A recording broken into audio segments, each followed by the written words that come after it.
हमारा हर सत्कर्म ईश्वर की ओर मार्ग प्रशस्त करता है। दूसरों की राह से कांटे हटाएं तो अपनी राह में फूल खिलेंगे। हम ही अपनी राह के फूल और कांटे या प्रकाश और अंधकार बन जाते हैं।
अपनी प्रशंसा किसे अच्छी नहीं लगती।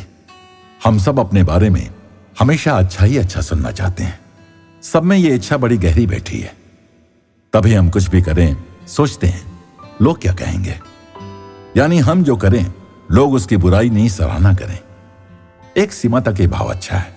इसी बहाने हम अनुचित अधार्मिक कर्म करने से बच जाते हैं। पर सावधान, हमेशा वाहवाही करने वाले लोग भी हमें गिरा सकते हैं। हमारे सच्चे मित्र हितैषी वे होते हैं जो हमारे लिए आईने जैसे हों। हम अच्छा करें तो सराहना करें और कुछ बुरा गलत करें तो गलती बताने में, सही राह दिखाने में कतराएं नहीं। मानस में कहा गया है कि सचिव, वैद्य, गुरु भी यदि सत्य नहीं कहते, केवल प्रेय ही कहते हैं, तो फिर मनुष्य के पतन में कोई संदेह शेष नहीं रहेगा। किंतु हमारे अंदर भी उतनी परिपक्वता होनी चाहिए कि अपनी निंदा करने पर रावण की तरह उसे शत्रु न समझे, बल्कि सच्चा व आत्मीय मित्र समझे। तुलसीदास जी तो कहते थे, निंदकों को सदा अपने पास रखना चाहिए ताकि हमारी दृष्टि सतत अपने दोषों पर रहे और हम उन्हें सुधारने का प्रयास करते रहें। अम्मा कहती हैं, हमें हंसना अवश्य चाहिए, किंतु दूसरों पर नहीं, बल्कि अपनी गलतियों, कमियों और अपने दोषों पर, ताकि हम उनसे ऊपर उठने की कोशिश करते रहें। कोई बुद्धिमान और सहिष्णु साधक ही अपने ऊपर हंस सकता है।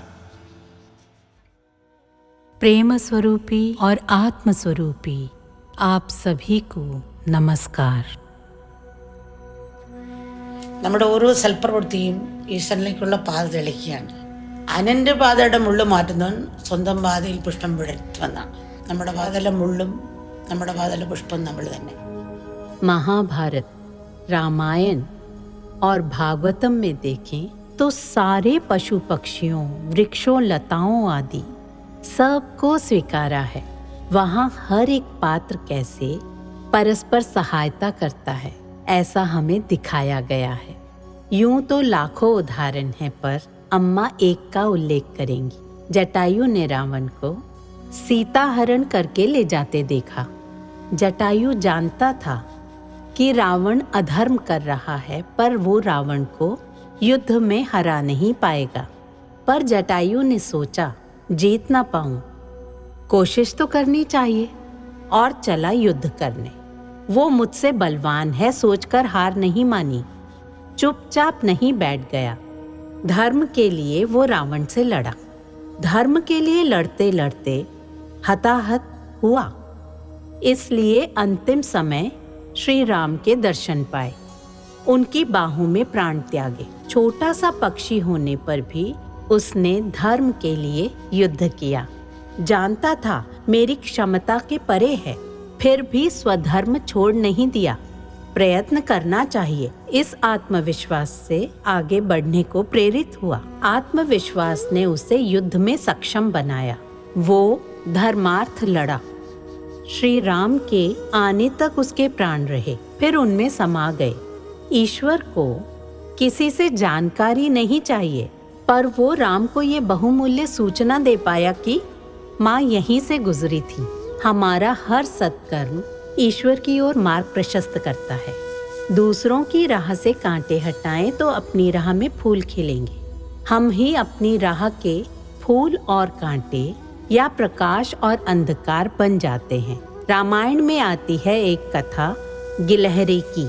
लंका सेतु के निर्माण के समय वानर सेना बड़े बड़े पत्थर ला रही थी। इस बीच गिलहरी ने सोचा वो कैसे भगवान की सहायता करे। सोचते सोचते उसे एक युक्ति सूझी। वो समुद्र में डुबकी लगाकर रेत में लौटकर सेतु जहाँ बन रहा था वहाँ झाड़ देती, फिर डुबकी लगाती और रेत झाड़ देती। ऐसे ढेरियां लगाती गई। श्री राम ने उसे देखा। ये नन्ही सी गिलहरी क्षमता न होने पर भी इतना कर रही है। अपने प्रति गाढ़ मनोभाव देखकर श्री राम ने करुणावश गिलहरी की पीठ पर 3 उंगलियां फेरी। श्री राम ईश्वर हैं, फिर भी उस छोटे से प्राणी को उठाकर अपना आभार व्यक्त किया। स्वयं भगवान भी औरों की सहायता करने वालों के प्रति कृतज्ञ होते हैं। प्राणी छोटे थे पर उनका मनोभाव विशाल मानसिकता अपनाने का था। अपनी अक्षमता के बारे में नहीं सोचा, यथासंभव किया। जो बन पड़ा सो किया, दूसरे बेहतर हैं ये सोचकर कदम पीछे नहीं खींचे। हम भी यूं ही अपना आत्मविश्वास जगाकर जो बन पड़े सो करें। इस प्रकार हम पर्यावरण का संरक्षण कर सकते हैं और दूसरों की सहायता भी। हमारी भारतीय परंपरा में हर वस्तु को, वृक्षों को, पक्षियों को, यहाँ तक कि पत्थरों को भी नकारा नहीं, सबको स्वीकारा है। कुछ भी तुच्छ नहीं होता। हर चीज को यथास्थान देखो और आगे बढ़ो। सब एक दूसरे की सहायता कर रहे हैं। कुछ भी बेकार नहीं है जगत में। केवल मनुष्य है जो छीन कर, दुख देकर विनाश करता है। हमें सबका आदर करना चाहिए और समझना चाहिए कि मनुष्य जीवन का लक्ष्य परमात्मा का साक्षात्कार करना है। ये जीते जी होना चाहिए। धरती पर स्वर्ग है, आकाश में नहीं। सूर्य को मोमबत्ती नहीं चाहिए, नदी को प्यास नहीं लगती। हमारा मन गंदे नाले जैसा है। जैसे बहती नदी नालों को शुद्ध करती है, वैसे मन का शुद्धिकरण ईश्वर प्रेम के फिल्टर से ही होगा, किसी अन्य उपाय से नहीं। ईश्वर रूपी टॉर्च से ही हम अंधकार के पार जा सकते हैं। शरणागति यानी मैं कुछ नहीं, सब कुछ तुम हो। ऐसा मनोभाव जिसके द्वारा आप में अंतर जागरण हो।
अम्मा का कारवां अब टूलोन से इटली के मिलान की ओर चला। हरे भरे मैदानों, पहाड़ों और छोटे छोटे कस्बों से प्रचुर प्राकृतिक दृश्यों के बीच से गुजरते हुए 6 घंटे की यात्रा थी।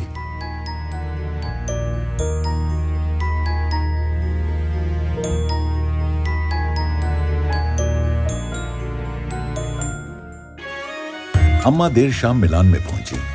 कार्यक्रम अगले दिन सुबह शुरू होना था। अम्मा सीधे हॉल में आई ताकि कार्यक्रम के लिए अनथक काम में लगे बच्चों के साथ कुछ समय बिता सकें।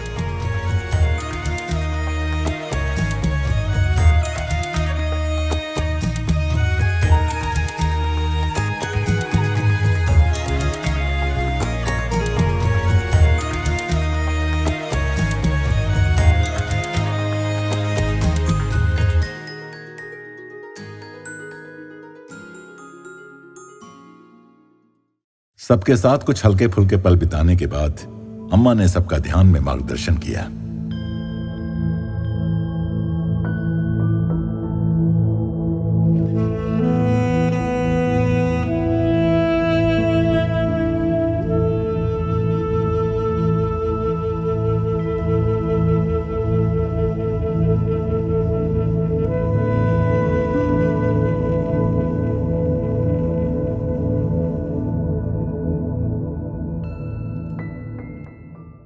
फिर अम्मा ने सबको प्रसाद दिया।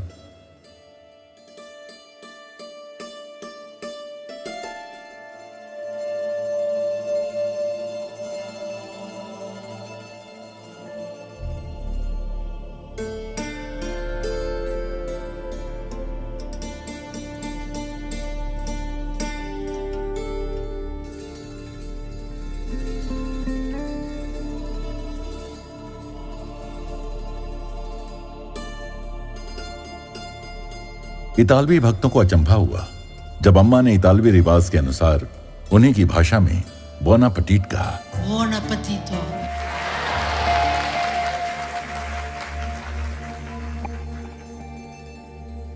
जब भक्तों ने उनके लिए दिल के आकार के 2 बड़े से पिज्जा भेंट किए तो अम्मा ने इटली के सबसे प्रिय व्यंजन पिज्जा का उत्सव मनाया।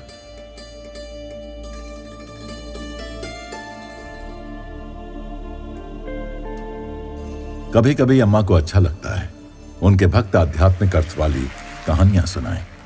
एक बेटा एक कहानी सुनाने लगा। ये कहानी कर्म के लक्ष्य के महत्व को बताती है। एक शाम एक बड़ी आग लगी जिसके चलते बहुत से घर जलकर राख हो गए। मुट्ठी भर लोग ही बचे। अचानक एक फायर इंजन आया और सीधे आग में घुस गया। पहाड़ी की चोटी से लोगों ने फायरमैन को चारों ओर पानी स्प्रे करते देखा। फिर उनमें भी साहस आ गया और वे फायरमैन की मदद करने आ गए। कई दिनों तक लोग फायरमैन की बहादुरी की बातें करते रहे। आखिर फायर ब्रिगेड ने एक मीटिंग बुलाकर फायरमैन को स्वागत सत्कार और पुरस्कार देने का निर्णय किया। उससे पूछा गया क्या वो कोई परामर्श देना चाहेगा। जो फायरमैन आगे आया उसने जरा सकचाते हुए कहा, मेरी एक विनती है कि हो सके तो कृपया मेरे इंजन की ब्रेकें ठीक करवा दो। अम्मा के एक और बेटे ने एक कहानी सुनाई। वो बोला, एक आदमी मरकर स्वर्ग के द्वार तक पहुंचा। वहां एक दूत उसे पहले एक जगह ले गया। उसे कमरे में ले जाकर उसने बहुत सारे लोगों को पीड़ा में रोते कराहते देखा। बिल्कुल सूखे पतले लोग, लंबी बाहों वाले, उनके हाथों में नहीं कोहनी तक की बाह में चम्मच पकड़ा रखे थे। मेजों पर स्वादिष्ट व्यंजन परोसे हुए थे। उनके हाथ बहुत लंबे थे और वे खाना ले नहीं पाते थे, इसीलिए रोए जा रहे थे। उस आदमी ने दूत से कहा, कैसी जगह है ये, कितनी भयानक। दूत बोला, ये नरक है। और फिर वो उसे दूसरी जगह ले गया। वहां भी अनेकों प्रकार के भोजन से मेजें भरी थी, लेकिन लोग बहुत अलग थे। उनके भी हाथ नरकवासियों जैसे लंबे थे पर पतले नहीं थे। वे लोग स्वस्थ, सुखी थे और एक दूसरे की सहायता करते थे। उसने दूत से इस जगह का नाम पूछा तो उसने कहा, स्वर्ग है ये। बस एक अंतर था, वो ये कि वो खुद खाने की कोशिश नहीं कर रहे थे बल्कि एक दूसरे को खिला रहे थे। कहानी को आगे बढ़ाते हुए अम्मा ने कहा, ये शास्त्रों की मूल शिक्षा है। इस कहानी का सार ये है कि कारुण्य और सेवा भाव से ही ईश्वर की कृपा और सुख की प्राप्ति होती है। अम्मा को एक कथा याद आती है। देव, असुर और मनुष्य एक ऐसे देश में एक साथ रहते थे जहाँ लोग बड़े दुखी थे। बहुत समय से वर्षा न होने के कारण फसल नहीं हुई थी। लोगों के पास खाने को अन्न का दाना तक न था। कई लोग चल बसे थे। देव, दानव, मनुष्य सभी इन लोगों के लिए चिंतित थे। सोचने लगे क्या करें इनके लिए। उन्होंने एकजुट होकर फैसला किया कि वे भगवान से मिलने जाएंगे। उन्होंने ब्रह्मा जी से हार्दिक प्रार्थना की तो ब्रह्मा जी उनके सामने प्रकट हुए और एक शब्द कहा, दा, और तुरंत अंतर्ध्यान हो गए। मनुष्य ने दा का अर्थ लगाया दान। सोचा शायद मनुष्य में दान भाव नहीं रहा, इसलिए ऐसी आपदा आई है। हमें दान अवश्य देना चाहिए। देव हमेशा विषय भोगों में डूबे रहते थे। उन्हें लगा दा अर्थात दम, यानी इंद्रियों का संयम। उन्हें पशुवत नहीं, अपने पर संयम रखकर जीना चाहिए। असुरों ने दा का अपना अलग अर्थ लगाया दया। स्वभावतः असुरों में दया नहीं थी, अतः उन्हें लगा कि उन्हें दूसरों के प्रति दया भाव रखना चाहिए। उन्होंने तदनुसार आचरण किया। असुर दूसरों के प्रति दयावान बन गए। मनुष्य दान करने लगे। देवों ने आत्मसंयम अपनाया। परिणामतः वर्षा होने लगी। लोगों को फसलें प्राप्त हुई और देश में समृद्धि भी लौट आई। हमारे हृदय भी इसी तरह खुले होंगे तो हम निगूढ़ शिक्षाओं का समुचित अर्थ जान पाएंगे। ऋषि मुनियों ने कहा कि मन हमारी अपनी सृष्टि है। हर चीज की सृष्टि पहले मन में ही होती है। मूर्ति के आकार की रचना पहले शिल्पकार के मन में होती है। फिर वो अपनी कल्पना अनुसार पत्थर को काटकर मूर्ति का आकार देता है। इसलिए पहले हमें अपने मन में सद्विचारों को विकसित करना चाहिए और फिर उसे कर्म में ढालना चाहिए। संध्या का समापन अम्मा ने एक स्थानीय भजन से किया।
अम्मा के भजन के बाद उनके मिलानों के सभी बच्चे 3 दिन के कार्यक्रम के आरंभ से पहले कुछ घंटे आराम करने चले गए, क्योंकि सुबह उन्हें फिर अम्मा से मिलने आने वाले हजारों भक्तों के लिए आवश्यक व्यवस्था करनी होगी।